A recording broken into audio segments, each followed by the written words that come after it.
नमस्कार, स्वागत है झारखंड और देश दुनिया की बड़ी खबरों में। झारखंड के पारा शिक्षकों ने दी चेतावनी, सीएम के साथ वार्ता नहीं होने पर होगा उग्र आंदोलन। अपने पूर्व निर्धारित कार्यक्रम के अनुसार झारखंड के पारा शिक्षकों ने 17 जून 2023 को एकीकृत सहायक अध्यापक संघर्ष मोर्चा के बैनर तले झारखंड के सभी 24 जिलों से लगभग 16,000 सहायक अध्यापक सीएम आवास घेराव कार्यक्रम के तहत मोरहाबादी मैदान में जुटे। पारा शिक्षक मोरहाबादी मैदान से जुलूस की शक्ल में मुख्यमंत्री आवास की ओर बढ़े। सहायक अध्यापकों को थोड़ी दूर आगे ही पुलिस प्रशासन के द्वारा रोक दिया गया। सहायक अध्यापक वहीं सड़क पर बैठकर सभा करना शुरू किए। इस दौरान पारा शिक्षकों को अगुआ साथियों व सभी जिलाध्यक्ष जिला सचिवों ने अपने तल्ख अभिव्यक्ति में हेमंत सोरेन से वेतनमान का वायदा पूरा करने पर जोर दिया। मुख्यमंत्री ने बतौर प्रतिनिधि विनय कुमार चौबे को शिष्टमंडल से वार्ता के लिए अधिकृत किया। विनय कुमार चौबे ने शिष्टमंडल को वेतनमान के मुद्दे पर अगले सप्ताह मुख्यमंत्री से बात कराने का आश्वासन दिया है। जानी मानी एक्ट्रेस अमीषा पटेल ने एक चेक बाउंस के मामले में शनिवार को रांची की सिविल अदालत में सरेंडर किया। बॉलीवुड एक्ट्रेस को जमानत दे दी गई और उनसे 21 जून को व्यक्तिगत रूप से अदालत में पेश होने के लिए कहा गया। यह मामला 2018 का है, जब झारखंड के फिल्म निर्माता अजय कुमार सिंह ने एक्ट्रेस के खिलाफ धोखाधड़ी और चेक बाउंस का मामला दर्ज करवाया था। बता दें कि शिकायत के अनुसार सिंह ने देसी मैजिक फिल्म के निर्माण के लिए अभिनेत्री के बैंक अकाउंट में 2.5 करोड़ रुपए जमा करवाए थे। बहरहाल अमीषा ने फिल्म में काम नहीं किया और 2.5 करोड़ रुपए का चेक भिजवा दिया, किंतु चेक बाउंस हो गया।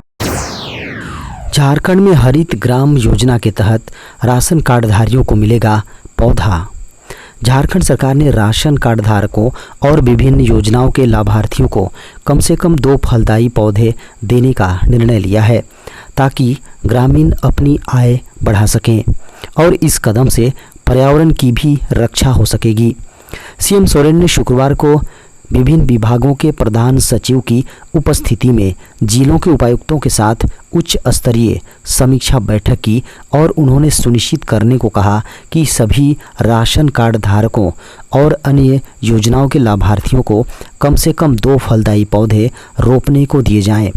मुख्यमंत्री ने कहा कि इससे न केवल ग्रामीणों की आय बढ़ेगी, बल्कि यह पर्यावरण संरक्षण की दिशा में भी एक कदम होगा।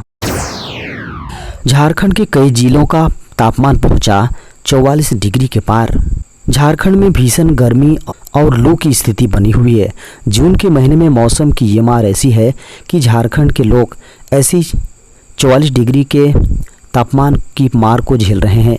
जहां भारत के कई राज्यों में मानसून दस्तक दे चुका है, वहीं झारखंड में भीषण लू चल रही है। यहां लोग गर्मी के चलते घरों में कैद होने पर मजबूर हैं। गर्मी का ये हाल है कि घर से निकलने पर लोग लू का शिकार हो रहे हैं, जिसके चलते लोगों के सामने कोई ऑप्शन नज़र नहीं आ रहा है। बहरहाल झारखंड में गर्मी का हाल ये है कि कई जिलों में तापमान रिकॉर्ड स्तर पर है। गर्मी के चलते लोग पसीने से तरबतर हो रहे हैं। गर्मी को देखते हुए जिला प्रशासन ने भी लोगों को लगातार अलर्ट जारी कर रहा है। मौसम विभाग भी लोगों को समय समय पर लोगों को मौसम के बारे में जानकारी दे रहा है। मौसम विभाग की माने तो झारखंड में प्रचंड गर्मी, तेज लू से झारखंड वासियों को फिलहाल राहत मिलने की संभावना नहीं है। इसलिए भीषण गर्मी लोगों को अभी कुछ दिनों तक सताएगी।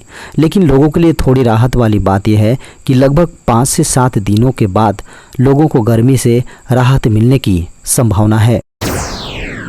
झारखंड के शिक्षकों का अब किसी अन्य कामों में नहीं लगाई जाएगी ड्यूटी। झारखंड के सीएम श्री हेमंत सोरेन ने सरकारी विभागों को लेकर एक्शन मोड में है।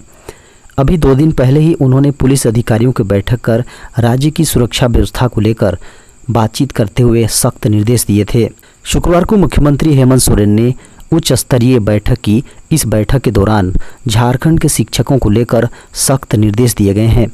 मुख्यमंत्री ने कहा कि झारखंड एजुकेशन रिफॉर्म की तरफ आगे बढ़ रहा है।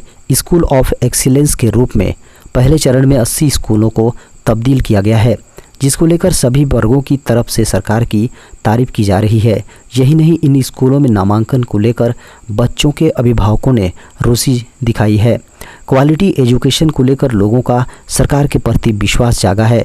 आने वाले समय में सरकार का यह बदलाव मील का पत्थर साबित होगा, जिसको लेकर सभी जिला उपायुक्तों को खास नज़र रखने के निर्देश दिए गए हैं। देश में इस साल 10,000 जन औषधि केंद्र खोलने का लक्ष्य। आमतौर पर लोगों की सोच होती है कि अगर कोई वस्तु महंगी है तो वह अच्छी होगी। बता दें कि भारत में जन औषधि दवाइयों ने अब अपनी जगह बनानी शुरू कर दी है, जो ब्रांडेड दवाइयों की तुलना में 50 से 90% सस्ती है। देश में पिछले 9 वर्षों में पीएमबीजेपी के तहत जन औषधि केंद्रों की संख्या में तेजी के साथ वृद्धि हुई है। उनकी संख्या में 100 गुना की वृद्धि हुई है और बिक्री में भी 170 गुना से अधिक की वृद्धि हुई है।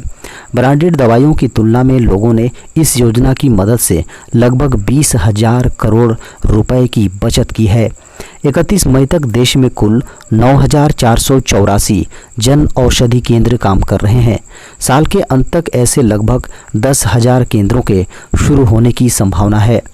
बता दें कि सभी को सस्ती कीमत पर गुणवत्तापूर्ण जेनेरिक दवाएं उपलब्ध कराने के उद्देश्य से रसायन और उर्वरक मंत्रालय के फार्मास्यूटिकल्स विभाग द्वारा प्रधानमंत्री भारतीय जनऔषधि परियोजना यानी पीएमबीजेपी शुरू की गई थी। देश में कोरोना वायरस संक्रमण के सामने आए 108 नए मामले। भारत में एक दिन में कोरोना वायरस संक्रमण के 108 नए मामले सामने आने के बाद देश में अभी तक संक्रमित हुए लोगों की संख्या बढ़कर 4,49,93,390 हो गई है। वहीं उपचाराधीन मरीजों की संख्या 2017 से घटकर 1,983 रह गई हैं। केंद्रीय स्वास्थ्य मंत्रालय की ओर से शनिवार सुबह 8 बजे जारी ताज़ा आंकड़ों के अनुसार कोविड-19 से मौत का कोई नया मामला सामने नहीं आने के कारण मृतकों की संख्या 5,31,893 पर स्थिर है। जी हां, स्थिर है। अद्यतन आंकड़ों के अनुसार भारत में मरीजों के रिकवर होने की राष्ट्रीय दर 98.81% दर्ज की गई है। देश में अभी तक कुल 4,44,59,514 लोग संक्रमण से रिकवर हो चुके हैं, जबकि कोविड-19 से मृत्यु दर 1.18% है। स्वास्थ्य मंत्रालय की वेबसाइट्स के अनुसार भारत में राष्ट्रव्यापी टीकाकरण अभियान के तहत अभी तक कोविड-19 रोधी टीकों की 2,20,67,32,512 खुराक दी जा चुकी हैं। देश में 19 दिसंबर 2020 को ये मामले 1 करोड़ से अधिक हो गए थे।